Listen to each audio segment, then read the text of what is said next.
Welcome to विद्यार्थी club. आज है 31 जुलाई 2020 और 31 जुलाई 2020 से जितने भी करंट अफेयर के इंपॉर्टेंट क्वेश्चन बन सकते हैं उन्हें आज हम इस वीडियो में डिस्कस करेंगे तथा उन इंपॉर्टेंट क्वेश्चन के साथ साथ मैं आपको उनसे जुड़े हुए फैक्ट भी बताऊंगा जो निश्चित ही आपके एग्जाम में आपके लिए लाभकारी होंगे। इस वीडियो को लास्ट तक आप जरूर देखें, निश्चित ही आपको अपने कंपटीशन एग्जाम में लाभ प्राप्त होगा इसे रेगुलर देखने में। आज की जो वीडियो में जो मुख्य पॉइंट होगा वो होगा हमारा राष्ट्रीय शिक्षा नीति 2020 का। इसकी पीडीएफ फाइल आप हमारे डिस्क्रिप्शन में लिंक दी हुई है, वहां से डाउनलोड कर सकते हैं। तो चलिए स्टार्ट करते हैं। क्वेश्चन फर्स्ट, भारत में कितने वर्ष बाद शिक्षा व्यवस्था में बदलाव की नई नीति आ गई है? तो जो नई नीति आई है वो कितने वर्ष बाद आई है? 34 वर्ष। ऑप्शन नंबर हमारा डी सही है। अब ये 34 वर्ष बाद अगर आई है तो 34 वर्ष का मतलब क्या है कि पहले जो शिक्षा नीति आई थी वो कब आई थी? 1986 में। कब आई थी लास्ट टाइम पे शिक्षा नीति? 1986 में।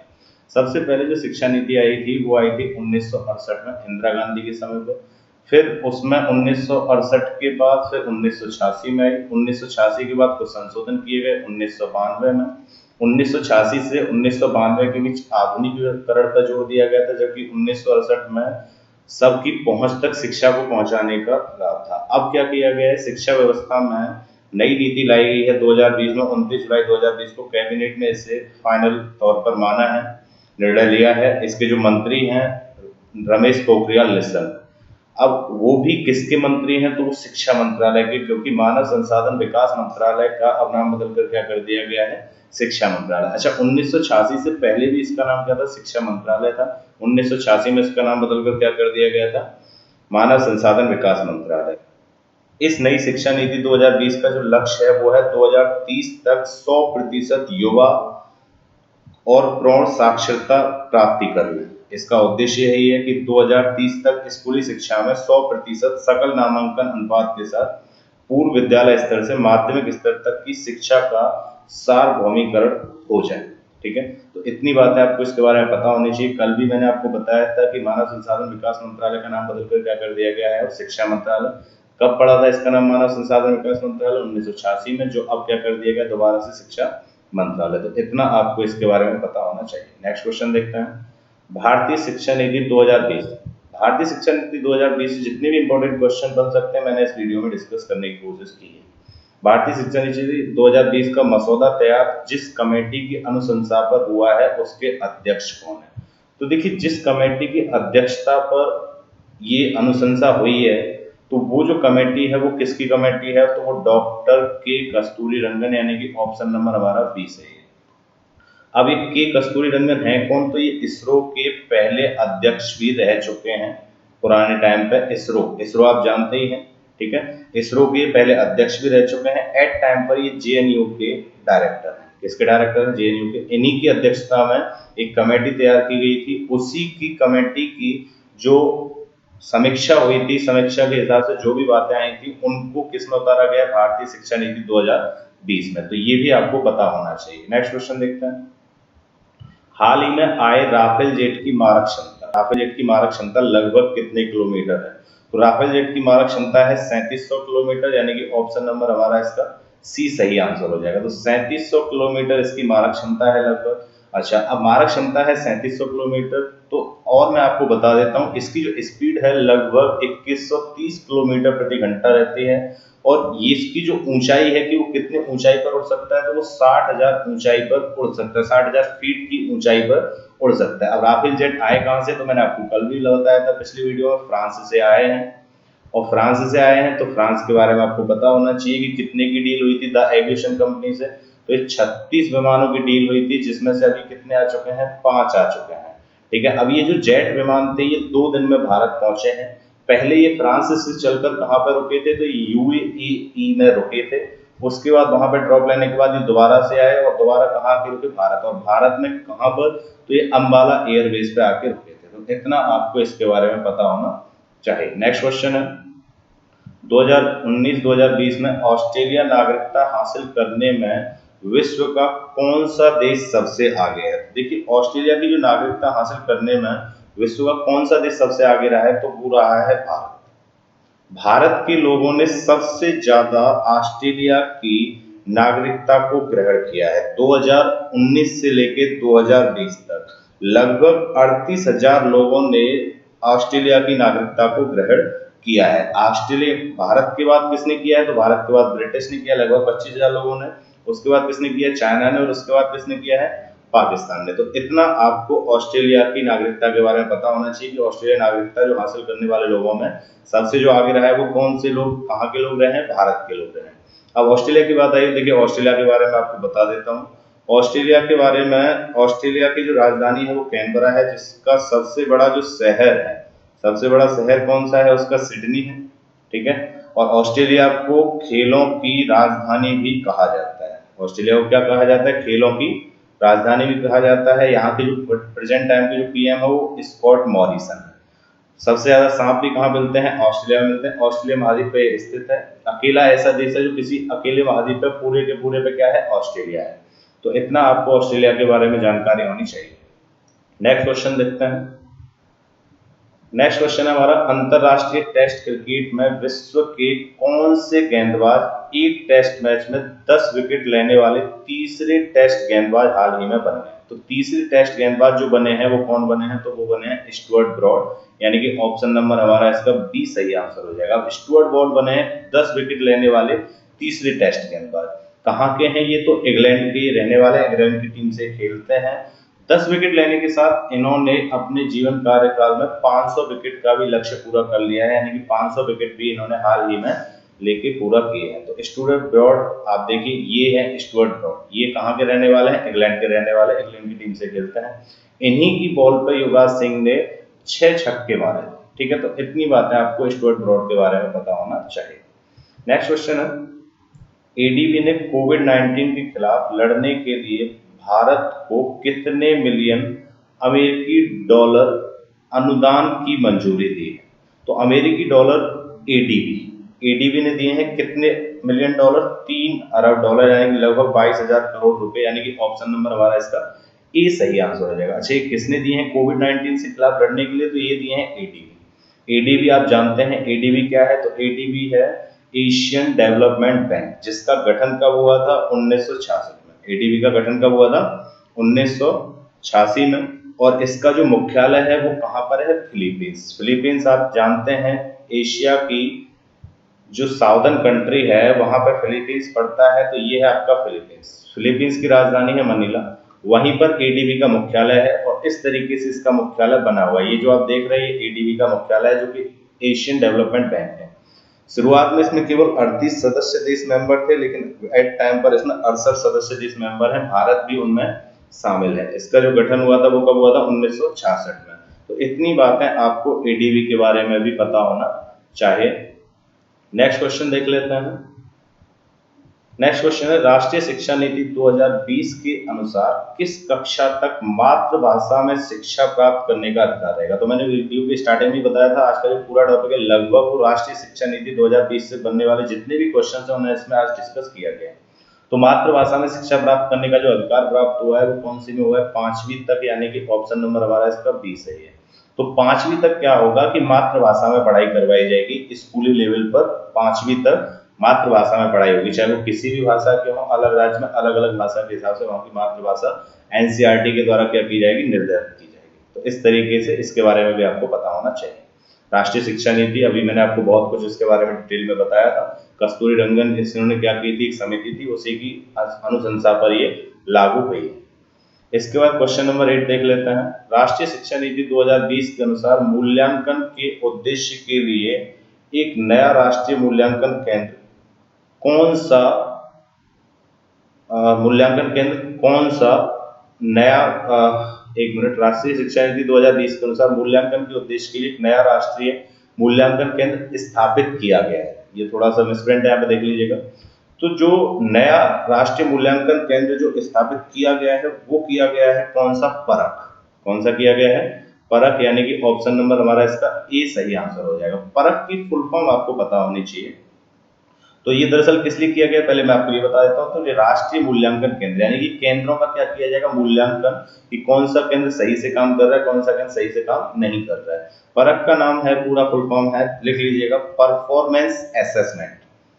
P for performance, A for assessment, R for review and analysis, of knowledge for holistic development. तो ये इसकी क्या है, फुल फॉर्म है परख की। मैं दोबारा रिपीट कर देता हूँ, performance assessment review and analysis of knowledge for holistic development. तो इतना आपको इसके बारे में भी पता होना चाहिए। नेक्स्ट क्वेश्चन देख लेते हैं। नेक्स्ट क्वेश्चन है हमारा, प्रतिवर्ष मानव तस्करी के विरुद्ध विश्व दिवस कब मनाया जाता है? तो मानव तस्करी के विरुद्ध जो विश्व दिवस मनाया जाता है प्रतिवर्ष, वो कब मनाया जाता है? तो वो मनाया जाता है प्रतिवर्ष 30 जुलाई को। तो ऑप्शन नंबर हमारा बी इसका सही आंसर है। अब मानव तस्करी के विरुद्ध जो विश्व दिवस मनाया जाता है, ये यूएनओडीसी यानी कि United nation office on drugs and crime के द्वारा ये निर्धारित किया गया था, क्योंकि आपको पता है मानव तस्करी में लगभग 1/3 पीड़ित बच्चे भी होते हैं। तो उन्हीं के प्रति जागरूकता फैलाने के लिए मानवों की तस्करी मतलब आप जानते हैं मानवीय को यानी मानवों को बेचना, चाहे उसमें महिला हो सकते हैं, बच्चे हो सकते हैं, पुरुष हो सकते हैं। तो उस पर विरुद्ध यानी कि उसके विरुद्ध जागरूकता फैलाने के लिए विश्व में ये दिवस मनाया जाता है। कब मनाया जाता है? 23 जुलाई को मनाया जाता है। इस बार की जो थीम है इसकी वो क्या है? तो committed to the cause working on the front line to end human trafficking. तो इतना आपको इसके बारे में पता होना चाहिए। अब देखिए दिवस की बात आई है तो आप वीडियो को यहीं पॉज कीजिए और जितने भी दिवस मैंने पिछली क्लास में आपको रिवाइज करवाए हैं उन दिवस को आप कमेंट बॉक्स में पूरा डिटेल में लिखा करें, और वो भी क्रम से। सभी दिवस को आप अगर लिखते रहेंगे वो दिवस 100% आपको याद हो जाएंगे और कभी भी रटने की आवश्यकता नहीं पड़ेगी। मैं जो क्वेश्चन पूछता हूँ हमेशा कमेंट बॉक्स में उसका आंसर आप डिटेल में लिखा करें, जितना आपको डिटेल में पता है उतना, जिससे वो चीजें आपको हमेशा याद करनी रहती हैं अगर आप उन्हें डिटेल में लिखते हैं तो। नेक्स्ट क्वेश्चन देखते हैं। फ्लिपकार्ट ने कौन सी नई योजना के तहत 90 मिनट में सामान डिलीवर करने की सुविधा शुरू की है? तो 90 मिनट में सामान डिलीवर करने की सुविधा जो की है वो की है फ्लिपकार्ट क्विक, यानी कि ऑप्शन नंबर हमारा इसका बी सही आंसर है। तो फ्लिपकार्ट क्विक के तहत फ्लिपकार्ट क्या करेगा, अब 90 मिनट में सामान की डिलीवरी दे सकता है, लेकिन इसके तहत हो सकता है वो कुछ एक्स्ट्रा चार्ज आपसे लें, लेकिन 90 मिनट में वो सामान को डिलीवर कर सकता है, लेकिन इसके लिए हो सकता है वो आपसे कुछ एक्स्ट्रा चार्ज ले लें। फ्लिपकार्ट के बारे में आपको पता होना चाहिए, मैंने पहले भी बताया था, फ्लिपकार्ट ही एक ऐसी कंपनी है जो कि अमेरिकन कंपनी वॉलमार्ट की पेरेंट कंपनी है और यहाँ पे भारत में वॉलमार्ट के लिए क्या करेगी, काम करेगी। तो इतना आपको इसके बारे में भी पता होना चाहिए। नेक्स्ट क्वेश्चन देखते हैं। उच्च शिक्षा के क्षेत्र में सकल नामांकन दर को 50% के लक्ष्य तक पहुंचाने के लिए राष्ट्रीय शिक्षा नीति 2020 के अनुसार किस वर्ष को निर्धारित किया गया? तो सकल नामांकन दर को 50% तक पहुंचाने के लिए कब तक किया गया? तो वो किया गया 2035 में, यानी कि ऑप्शन नंबर सी सही है। देखिए राष्ट्रीय शिक्षा नीति 2020 बहुत ज्यादा इंपॉर्टेंट है एग्जाम पॉइंट ऑफ व्यू से। इससे बनने वाले जितने भी क्वेश्चन है मैंने इस वीडियो में वो डिस्कस किए हैं, तो आप इन्हें अच्छे से याद कर लीजिएगा और अच्छे से समझ लीजिएगा।